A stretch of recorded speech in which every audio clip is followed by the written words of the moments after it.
Hello friends, আজ বহুদিন পর একটা হাতের কাজ করলাম, তাই ভাবলাম তোমাদের সাথে শেয়ার করি। ছোট্ট পুতুল থেকে আমি মা সরস্বতী বানানোর চেষ্টা করেছি। পুরো কাজটা আমি ক্লের সাহায্যে করেছি। প্রথমে আঙুল দিয়ে রাজহংসের মতো একটা আকৃতি দিয়েছি, তারপরে আমি টুলস দিয়ে এর ডিটেলিং গুলো করেছি। তোমাদের কাছে টুলস না থাকলে তোমরা কাঠির সাহায্যে করতে পারো। এরপরে পালকগুলো একে একে লাগিয়ে দিলাম, আর শেষে আমি ঠোঁটটা অ্যাটাচ করে দিলাম। এবার আমি বীণা তৈরি করছি। এখানে আমি টুথপেক ভেঙে তার সাথে ক্লে লাগিয়ে বীণার বিভিন্ন অংশগুলো তৈরি করেছি। আর এখানে আমি তুলিটাও টুথপেক ভেঙে করেছি, আর সুতো দিয়ে ডিটেলিং গুলো করেছি। এবার ছেঁড়া পুতুলটার সাথে ক্লে আর আঠা দিয়ে আমি মা সরস্বতীর রূপ দেওয়ার চেষ্টা করেছি। আঠা ক্লের সাহায্যে চুলটাও অ্যাটাচ করে দিয়েছি। এবার আমি পদ্ম ফুল তৈরি করবো, একে একে পাপড়িগুলো লাগিয়ে দিয়েছি। আর এইভাবে আমি টুলসের সাহায্যে ডিটেলিং গুলো করেছি, আর এভাবে পাতাগুলো তৈরি করে নিলাম। আর তারপরে আমি আরো কিছু পাপড়ি অ্যাড করে দিলাম, আর আমার ফুল কমপ্লিট হয়ে গেল। এবার সমস্ত শুকিয়ে যাওয়ার পরে আমি কালার করে নিয়েছি। এখানে আমি ফেব্রিক কালার ইউজ করেছি। এটা ওয়াটারপ্রুফ এবং অনেক উজ্জ্বল হয়, তাই ফেব্রিক কালারই আমি বেশি পছন্দ করি। পরে টুকরো কেটে আমি ব্লাউজ তৈরি করে নিলাম। এবার একে একে গহনাগুলো আমি পরিয়ে দিচ্ছি।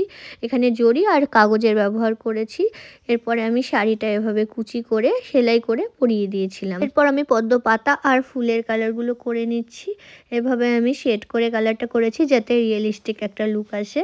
পদ্ম ফুলেও আমি হোয়াইট, পিঙ্ক আর পার্পেলের শেড করেছি, আর ভেতরে আমি লেমন ইয়েলো কালারটা করেছি।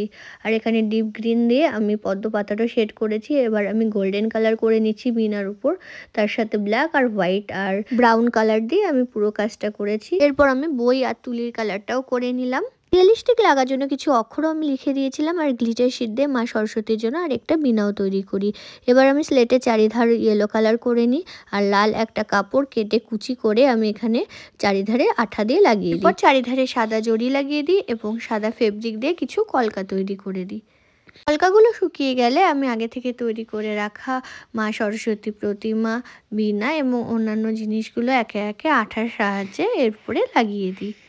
ছোট থেকে সরস্বতী পুজো মানে চোখের সামনে ভেসে ওঠে রাজহংস, বীণা, বই, তুলি, পদ্মফুল, এবং আমি এই সমস্ত কিছুই আমার স্লেটের উপরে করার চেষ্টা করেছিলাম।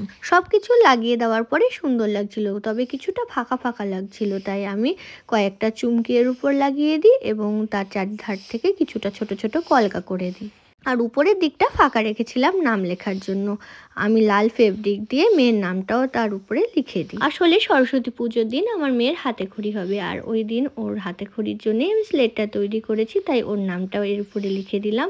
আর কয়েকটা অক্ষরও আমি চারিধারে লিখে দিলাম আরও সুন্দর লাগার জন্যে। এরপরে আমার পুরো কাজটা কমপ্লিট হয়ে গেছে। দেখো তোমাদের কেমন লাগছে। তোমরা বহুদিন ধরে আমাকে কমেন্ট করো, আমি কারো রিপ্লাইও সেভাবে দিতে পারি না, আর কোনো কাজও করতে পারি না, কারণ আমি অনেকটা ব্যস্ত হয়ে পড়েছি।